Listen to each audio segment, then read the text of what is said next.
टोपी पहनते हैं, टोपी पहनाते हैं, ठीक है, उल्टी जनेऊ पहनते हैं और फिर मीट पैक करा करके ले जाते हैं प्रियंका जी के लिए। तो कैसे राम भक्त हैं? और उनको मंदिर आने का समय नहीं है। ये लोग कहीं ना कहीं देश में कैंसर का काम कर रहे हैं। उनकी पूरी पार्टी के लीडरों के लिए नहीं है, ये व्यक्तिगत उनके लिए है। पार्टी के लीडर तो बेचारे पार्टी के बाद में पहले राम भक्त हैं, लेकिन वो मजबूर है कहीं ना कहीं। जब उनके टीम का मुखिया, उनके टीम का लीडर ही इतना घटिया विचारधारा का राजनीति कर रहा है, 70 साल में अयोध्या को बदतर बना दिया जिसने, वो राम मंदिर क्या करने आएंगे? और आएंगे क्यों? आएंगे तो उनके पाप क्षम्य नहीं हो जाएंगे? कहीं ना कहीं उनके पाप उदित हो करके विराट रूप धारण करके उनके पार्टी सहित का अंत करेंगे। हम मौजूद हैं लता चौक पर और मेरे साथ है अयोध्या के सुपर डुपर हिट बाबा सूरज दास जी। इनसे हम बातचीत करेंगे कि राम मंदिर बनने पर इनको कितनी खुशी है, ये किसको क्रेडिट देना चाहते हैं, जो लोग नहीं आ रहे हैं, निमंत्रण एक्सेप्ट नहीं कर रहे, उन पर ये क्या कहना चाहेंगे, बताइए। पहले आपके चैनल के माध्यम से पूरे देश दुनिया में देख रहे सभी सनातन राम भक्तों को सादर जय सिया राम, वंदे मातरम। आपने कहा कि मैं कितना खुश हूँ, प्रसन्नता शब्दों से नहीं व्यक्त कर सकता। रोम रोम प्रसन्न है, पूरी देश दुनिया प्रसन्न है। भगवान राम टाट से ठाट में है, इससे ज्यादा प्रसन्नता नहीं कही जा सकती।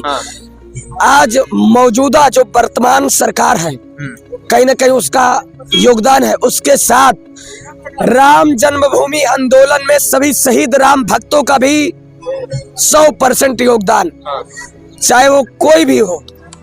राम सबके थे, जिसने भी राम के लिए कुछ किया हो सभी राम भक्तों का योगदान है, उन्हीं को उसका श्रेय जाना चाहिए। अच्छा। और बात रही निमंत्रण ठुकराने की, तो काहू बैठन कहा न वही राग को सके राम कर द्रोही। राम का द्रोह करने वाले को कौन शरण दे सकता है? विचार करिए। पत्रकार आप बाद में हो, पहले आप कहीं ना कहीं राम भक्त हो।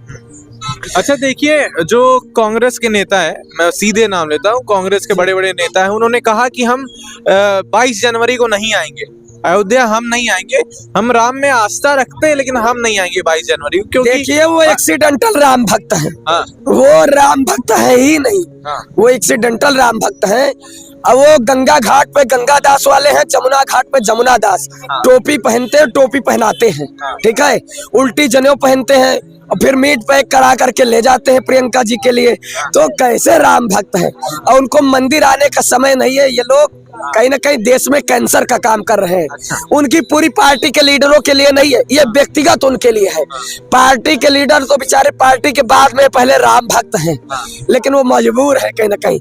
जब उनके टीम का मुखिया, उनके टीम का लीडर ही इतना घटिया विचारधारा का राजनीति कर रहा है, 70 साल में अयोध्या को बदतर बना दिया जिसने, वो राम मंदिर क्या करने आएंगे? और आएंगे क्यों? आएंगे तो उनके पाप क्षम्य नहीं हो जाएंगे? कहीं ना कहीं उनके पाप उदित हो करके विराट रूप धारण करके उनके पार्टी सहित का अंत करेंगे। ये शंकराचार्यों को आप मानते हैं? बिल्कुल मानते हैं। उन्होंने भी आने से इनकार कर आशीर्वाद तो दिया है। शंकराचार्य एक पद है, एक पावर है, और जब शंकराचार्य जी का एक व्यक्तिगत प्रोटोकॉल है, जब चलते हैं तो उनके आने की व्यवस्था, प्रधानमंत्री अलग है, शंकराचार्य अलग है। हमारे देश में 4 स्तंभ स्वरूप में शंकराचार्य विराजमान है। उन्होंने ये भी नहीं कहा कि मैं नहीं आऊंगा। उन्होंने आश्वासन दिया, आशीर्वाद दिया है, वो आएंगे। राम जन्मभूमि तीर्थ क्षेत्र निवेदन करके उनको लाएगा। उन्होंने कहा कि निर्माण अभी अधूरा है, ऐसा निर्माणाधीन है, अगर अभी उद्घाटन किया जाएगा तो कुछ अपशगुन हो सकता है, ऐसा कुछ कहा? ऐसा कुछ नहीं। बाद में उन्होंने आशीर्वाद भी दिया है। मेरा आशीर्वाद है, देश के प्रति शुभकामना है। राम जी टाट से ठाट में हो रहे हैं, उन्होंने शुभकामना दिया है। ये गलत मैसेज है। तमाम नेता कह रहे हैं कि ये चुनावी स्टंट है, भाजपा बस चुनाव प्रचार कर रही है उद्घाटन के माध्यम से। राम सेतु की स्थापना हुई, आप सब जानते होंगे। मेन भूमिका नल और नील की ली जाती है पत्थर तैराने के लिए। क्यों? रामादल में बंदर बहुत सारे थे, लेकिन पत्थर उन्हीं के हाथ से तैरते। आप विचार करिए, नेता तो बहुत आए, लेकिन राम की आवाज उठाने वाला, राम की बात करने वाला, सनातन की बात करने वाला, शास्त्र की बात करने वाला भारतीय जनता पार्टी की सरकार और डबल इंजन की सरकार ही है। बाकी तो लोग कोई रामायण चिढ़ता है, कोई राम को काल्पनिक कहता है, कोई राजनीति करता है राम के नाम से, कोई राम थे नहीं वकील खड़ा करता। बताओ वो राम भक्त है? कौन राजनीति करता है राम के नाम? सारे। हाँ। विपक्ष कहता है कि भारतीय जनता पार्टी राम मंदिर मस्जिद के नाम पे राजनीति करती है। अगर वो राम को लाया, राम को बैठाया, राम के लिए समर्पण भाव दिखाया, टाट से ठाट में करने के लिए उनका अगर योगदान है तो क्यों ना करे, करना चाहिए। कहती है कि राम मंदिर की बात करेगी लेकिन रोजगार शिक्षा की बात नहीं करेगी, एजुकेशन की बात, तमाम इन सब मुद्दों की बात मुझे नहीं लगता है कि उन्हीं की सरकार में ज्यादा लोग अशिक्षित थे, अब लोग सब शिक्षित हो चुके हैं। अब लोगों को शिक्षित होने की आवश्यकता नहीं है, अब भगवान के भक्त होने की आवश्यकता है, जो इस समय करने में लगे हैं। क्योंकि ये लोग इतने ज्यादा अमेरिका, इजराइल, कनाडा, दक्षिण कोरिया, पता नहीं कहां से पढ़ करके आए हैं, उल्टी जनेऊ पहनते हैं।